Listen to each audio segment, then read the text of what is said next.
থেকে, মথি অধ্যায় 8-2 থেকে।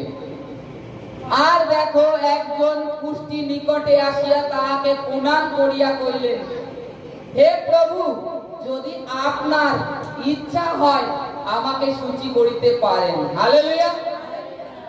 একটা গুপ্ত বিষয় দেখুন, আমরা যদি বাইবেলে দেখি, পুরাতন নিয়মে যাদের কুষ্ঠ রোগ হতো তাদেরকে গ্রাম থেকেই বের করে দেওয়া হতো, আর তাদের জন্য গ্রামের বাইরে সৈন্য রাখা থাকতো, প্রহরী রাখা থাকতো, যেন সে কোনোভাবে ওই গ্রামের মধ্যে প্রবেশ না করতে পারে।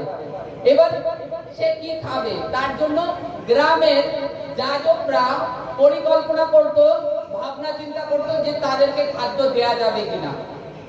তাদের দিনের খাদ্য দিয়ে আসতো, দূরে গিয়ে দূরের থেকে তুলে মারতো, নাও তোমরা খাও।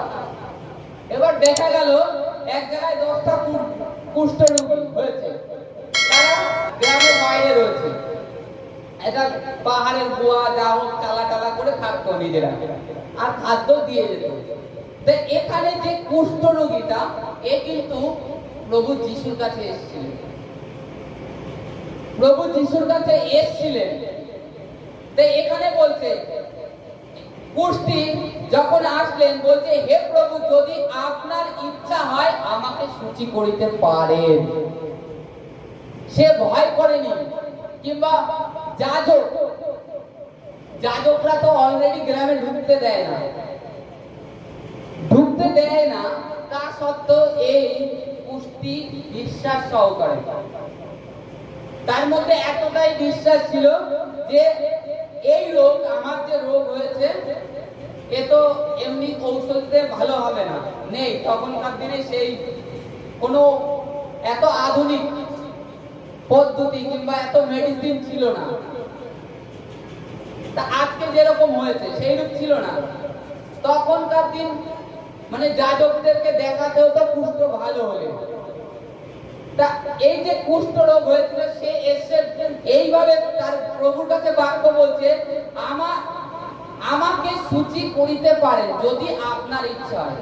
আজকে ঈশ্বরের প্রতি আমাদেরও সমস্ত ভাবনা ছেড়ে দিতে হবে যে প্রভুই পারেন আমাদের জীবন থেকে সমস্ত ব্যাধি বের করতে, সমস্ত সমস্যা থেকে আমাদেরকে বের করতে পারেন। এইটাই যখন ছেড়ে দেব, তখনই ঈশ্বরের উপরে যখন সমস্ত ভার সমর্পণ করে দেব, তখনই ঈশ্বর আমাদের জীবনে কাজ করে।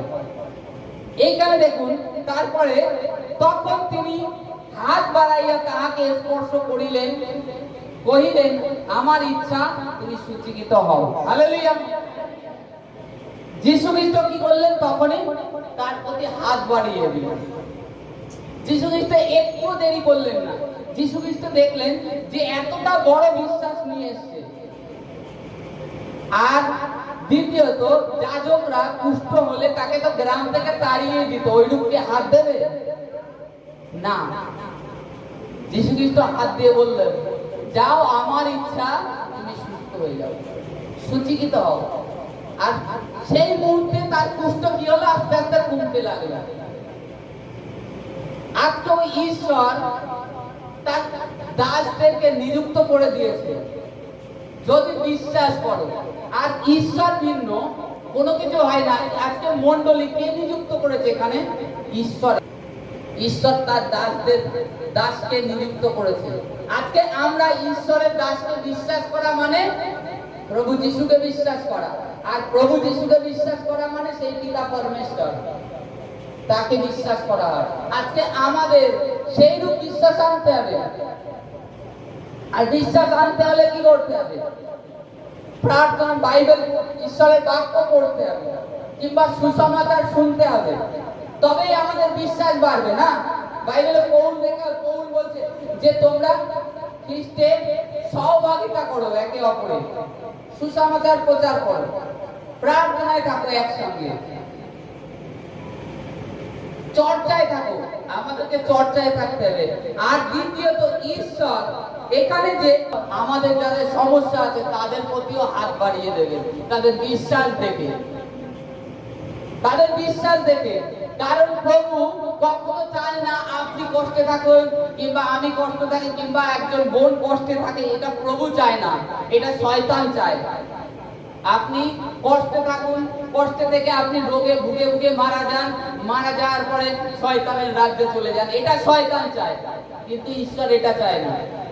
ঈশ্বর চায় আমার সন্তানরা যেরকম আমরা জাগতিক মা বাবা চাই সন্তানরা খেলে দুলে হেসে বেড়াক, তার জীবনে কোনো দুঃখ কষ্ট না থাকুক, তার কোনো অভাব না থাকুক, সেইরূপ ঈশ্বরও চায়। ঈশ্বর চায় আমরা জাগতিক পিতামাতা আমাদের সন্তানদের মন্দ চাই না, তাহলে ঈশ্বর কি করে যাবে? এটা শয়তানই আপনাদের জীবনে সমস্যা ঢেলে রেখে দিয়েছে। শয়তান এক একটা ফাঁদে আটকে রেখে দিয়েছে। তা আমাদেরকে সেই রূপ প্রভুর প্রাঙ্গণে আসবো, সেই রূপ বিশ্বাস নিয়ে, সেই রূপ বিশ্বাস করে যে আজকে প্রভু আমি তোমার প্রার্থনায় গিয়ে যাব, আজকে আমি ওখান থেকে সুস্থ হয়ে ফিরে আসবো। কারণ তোমার বাক্যে লেখা আছে যে কেউ তোমার দাসকে বিশ্বাস করে সে তোমাকেই বিশ্বাস করে। আমি বিশ্বাস করি তুমি তোমার দাসের দ্বারা আজকে এই মণ্ডলী নিযুক্ত করেছো, আর এখানে তোমার আত্মার কার্য হয়। তোমার আত্মা তোমার দাসের মধ্যে থেকে কথা বলে, তবেই আমরা ঈশ্বরের মহিমা দেখতে পাবো। যীশু খ্রিস্ট আজকে শারীরিক ভাবে উপস্থিত নেই, কিন্তু আত্মায় উপস্থিত আছেন।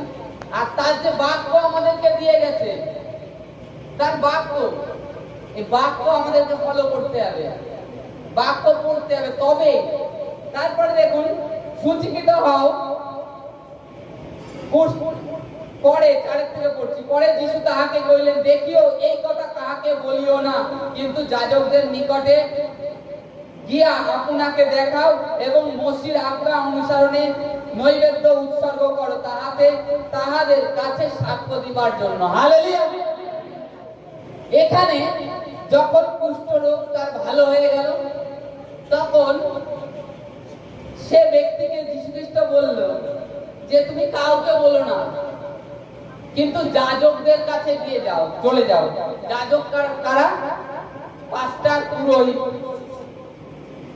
তাদেরকে গিয়ে দেখাও যে ঈশ্বর তোমার জীবনে অদ্ভুত কাজ করছে। মসি যে আজ্ঞা দিয়েছে সেই আজ্ঞা অনুসরণে নৈবেদ্য মানে ঈশ্বরের সম্মুখে কিছু ভেট নিয়ে যাও, কিছু উপহার নিয়ে উৎসর্গ করো। উৎসর্গ করার পরে তুমি যাজকদেরকে দেখাও। এবার লেখা আছে তাদের কাছে, তাহাদের কাছে সাক্ষ্য দিবার জন্য। হালেলুয়া। কি সাক্ষ্য? কি সাক্ষ্য? যীশু খ্রিস্টের বিষয়ে সাক্ষ্য দেওয়ার জন্য। যীশু খ্রিস্ট যে ঈশ্বরের পুত্র, তিনি যে এই জগতে এসেছেন আর অদ্ভুত ভাবে কার্য করছেন, এইটাই সাক্ষ্য দেওয়ার জন্য যাজকদের কাছে যাও, দেখাও। আজকে যে কুষ্ঠী রোগী হয়তো 6 মাস 1 বছর ধরে বাইরে পড়ে রয়েছে, সে হঠাৎ ঝন করে সুস্থ হয়ে গেল, যীশু খ্রিস্ট হাত দিল। সেই সাক্ষ্য দেওয়ার জন্য পাঠিয়েছে, কিন্তু তার আগে বলেনি যে এদিক চলে যাও ওদিক চলে যাও। আর বাইবেলে দেখি অনেক কুষ্ঠরোগী যীশু খ্রিস্টের কাছে এসে দূরের থেকে বলছে, প্রভু যদি আপনার ইচ্ছা হয় আমরা যেন সুচিকিত হতে পারি। দূরের থেকে বলেছে, প্রভু বলেছে যাও সুচিকিত। যারা চলে গেছে কেউ এসে ঈশ্বরের ধন্যবাদ দিয়েছে, যে যার মতো বাড়িতে চলে গেছে। কিন্তু এখানে যে কুষ্ঠির রোগীর বিষয় আমরা দেখি একটু ভিন্ন। এই যীশু খ্রিস্টের কাছেই এসেছিল, আর তখনকার দিনে কুষ্ঠী রোগী যদি কাছে আসতো তাকে তো এক দিয়ে ধরে বন্ধ করে রেখে দিত। যদি কোনো কুষ্ঠ রোগী তাকে স্পর্শ করেছে, তাকে 7 দিনের জন্য আলাদা ঘরে বদ্ধ করে রেখে দেবে যাজকরা। এই নিয়ম ছিল। যীশু খ্রিস্টের কাছে এসে যীশু খ্রিস্ট তাকে স্পর্শ করেছে, সুস্থ হয়েছে, তারপরে বলেছে মসির আজ্ঞা অনুসরণে তুমি গ্রামে এদিক ওদিক যেও না, আগে যাজকদের কাছে যাও। কারণ যাজকরা দেখলে তোমাকে তাড়িয়ে দেবে কিংবা মারবে, যে অন্য তোমার ফ্যামিলির সাথে আগে দেখা করতে যাচ্ছে। এই কারণের জন্য বারণ করলেন আগে যাজকদের কাছে গিয়ে দেখাও। আজকে আমাদের জীবনে রিপোর্ট হয়তো নেগেটিভ থাকতে পারে, কিন্তু ঈশ্বর সমস্ত কিছু করতে সম্ভব। তিনি করেন, কারণ আমাদের সেইরূপ বিশ্বাসের প্রয়োজন আছে।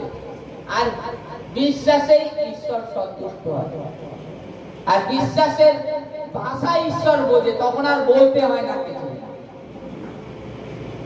তা আজকে আমাদের সেইরূপ বিশ্বাস আনতে হবে যে ঈশ্বর যে কুষ্টিকে সুস্থ করেছে তা নয়। ঈশ্বর বাইবেলে তার বাক্যে লেখা আছে তোমরা এর থেকে বড় কার্য করবে, কারণ ঈশ্বর তার দাসদেরকে নিযুক্ত করে দিয়েছে আর ঈশ্বর তার আত্মা সমুদায় জগতে সেচন করে দিয়েছে। আমাদের বিশ্বাস করতে হবে, তবেই আমাদের জীবনে অদ্ভুত কার্য দেখতে পাবো। আর তখনই আমরা জগতের কাছে সাক্ষ্য দিতে পারবো যে খ্রিস্ট আমার জীবনে অদ্ভুত কার্য করেছে। ঈশ্বরের মহিমা। Hallelujah, hallelujah.